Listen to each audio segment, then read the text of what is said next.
Bismillahirrahmanirrahim. Kami dari kelompok 9 dengan anggota saya sendiri Muhammad Farusya Putra dengan NPM 2017051087, lalu Akmal Gilang Rosadi dengan NPM 2057051001, dan Muhammad Zaki Rahman dengan NPM 2017051073. Pada pertemuan kali ini kami akan membahas tentang hasil final project PBO kami.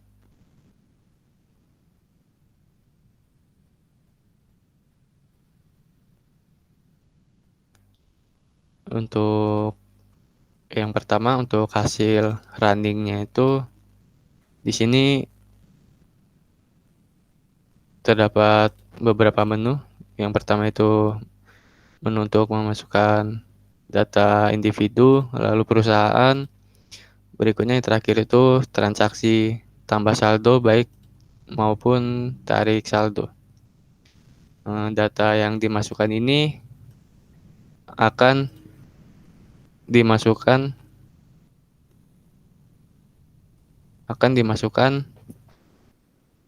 ke dalam database pada MySQL.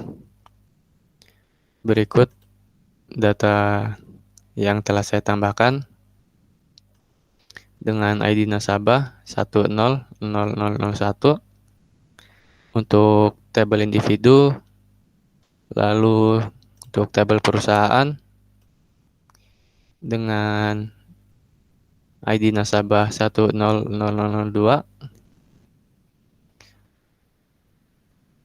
Berikutnya pada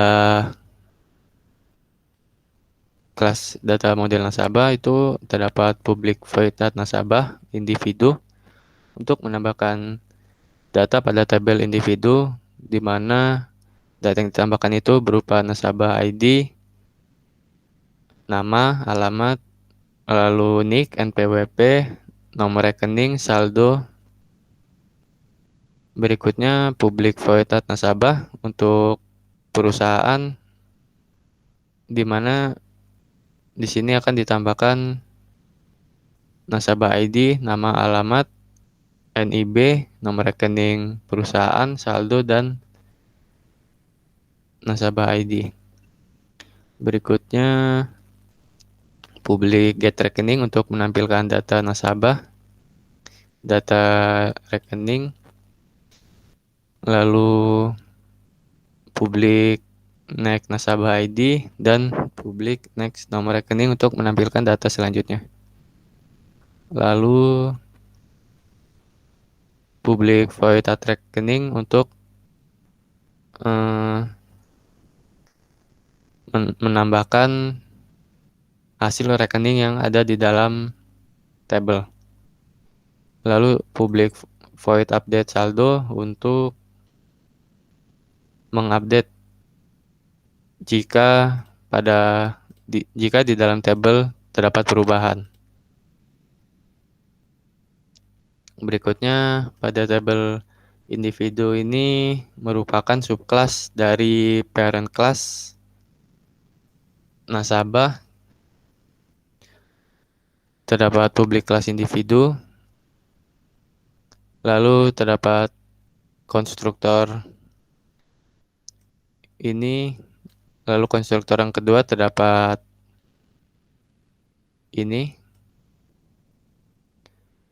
Bedanya untuk konstruktor yang pertama itu terdapat array list. Berikutnya terdapat getSet, yaitu public string getNick sampai NPWP property. Untuk yang kelas perusahaan itu merupakan set kelas dari nasabah.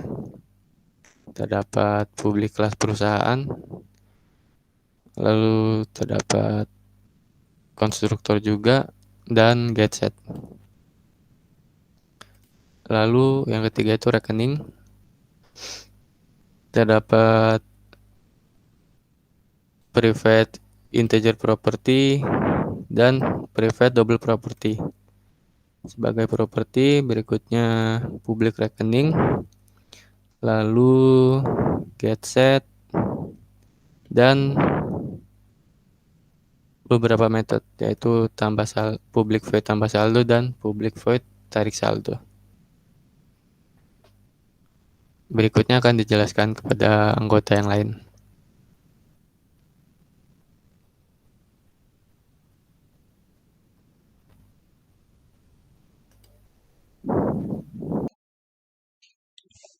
Nah, sebelumnya perkenalkan, nama saya Akmal Gilang Rosadi, NPM 2067051001 dari kelas C. Di sini saya akan menjelaskan lanjutan presentasi dari teman saya tadi. Di sini saya akan menjelaskan tentang menjelaskan kelas diagram dan menjelaskan IRD diagram. Nah, di sini sudah ada kelas diagramnya. Saya perbesar terlebih dahulu.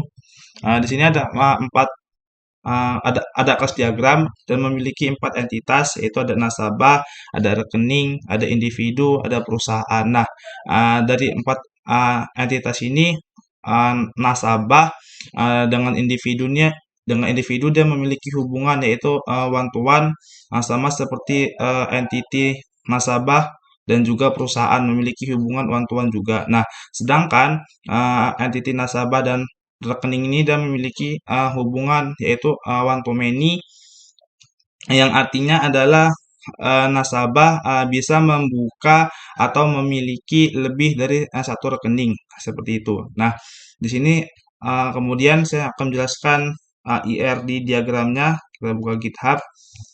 Di sini kita sudah membuat IRD diagramnya. IRD diagram ini sama seperti kelas diagram tadi, tidak jauh berbeda gitu kan. Di sini ada hubungan nasabah dengan individu. Dia ini memiliki hubungan, yaitu one to one, dan nasabah dan perusahaan dia memiliki one to one juga. Nah, untuk nasabah uh, rekening, yaitu memiliki one to many. Ya, sekian, saya lanjutkan ke rekan saya selanjutnya. Selanjutnya saya akan menjelaskan mengenai JavaFX-nya. Jadi di sini kita menggunakan scene builder untuk membuat aplikasinya seperti ini. Bisa dilihat ada tab individu, perusahaan, transaksi, di mana di dalam setiap tab ini memiliki fiturnya masing-masing. Nah, di sini saya akan menjelaskannya. Jadi ada beberapa hal di sini dimulai nanti ada membuat isi daripada fitur di individu, ada di perusahaan dan lain sebagainya. Tapi di sini saya akan menjelaskan dulu kode-kode program yang merespon trigger dari node-nya, baru nanti ke tabel-tabelnya apa aja. Nah, jadi pertama itu ada merespon trigger dari node. Ada banyak di sini. Saya mulai dari tombol hapus. Nah, hapus ini ada tadi yang telah saya jelaskan, ada banyak karena di sini ada tabnya, ada tab individu, ada tab perusahaan, dan ada tab yang lainnya di sini.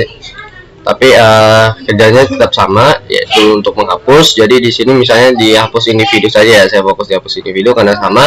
Jadi kalau misalnya nih kita ingin, intinya adalah kalau misalnya kita ingin menghapus sebuah satu hal yang kita hapus, maka nanti kita tinggal menggunakannya di sini. Nah, ini tinggal diklik di misalnya di individu ya, ada di sini dihapus. Jadi kita hapus.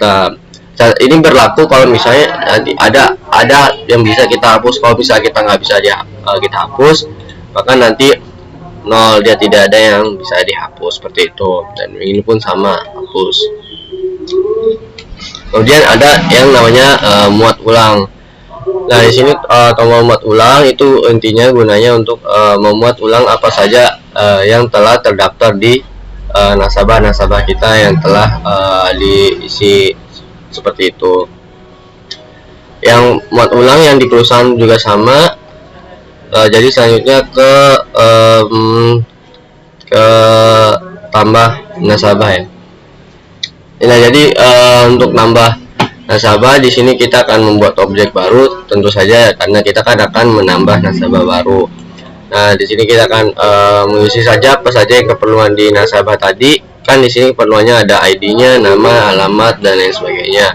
Nah, seperti itu. Sama juga dengan yang di perusahaan, seperti itu juga. Kemudian selanjutnya ada tambah rekening. Nah, di sini tambah rekening itu gunanya kalau misalnya kita ada, misalnya saya sudah mendaftar, sudah buat akun. Nah, di sini kemudian saya ingin menambah rekening, maka di sini saya tinggal mengisi rekeningnya. Kita buat objek baru dari rekening. Nah, seperti itu. Nah, namun kalau misalnya nama kita belum ada di belum terdaftar sebagai nasabah, ya kita tidak bisa menambah rekeningnya. Begitu juga proses penambahan rekening yang ada di perusahaan, seperti itu. Selanjutnya ada misalnya itu kita mau tarik saldo. Nah, di sini kalau misalnya kita mau tarik saldo, ya kita tinggal tarik dengan ketentuannya kalau nanti saldo yang kita punya itu mencukupi. Jadi kalau misalnya saldo yang kita mencukupi, misalnya saldo kita 5.000, kemudian kita mau ngambil 3.000, maka itu bisa masuk sini. Saldonya nanti kita akan dikurangkan tentunya dari misalnya 5.000 ke 3.000, jadi nanti hasilnya saldonya 2.000. Tapi kalau misalnya nggak ada saldonya, tidak mencukupi, maka kesini jadi tidak bisa ditarik saldo, seperti itu.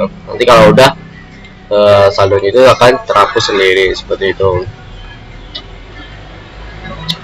Nah, selanjutnya itu ada melihat data rekening individu. Misal di sini kita mau melihat rekening kita, maka nanti kita bisa melihatnya di sini. Kita bisa melihat nomor rekening kita berapa sama saldo kita berapa. Kalau misalnya belum ada, ya maka nanti 0. Begitupun juga nanti yang data di rekening yang ada di perusahaan, seperti itu. Nah, selanjutnya saya akan jelaskan tabel-tabel yang ada di JavaX ini kan. Nah, di sini pertama di tab individu itu ada ID nasabah, nama, alamat, dan lain sebagainya.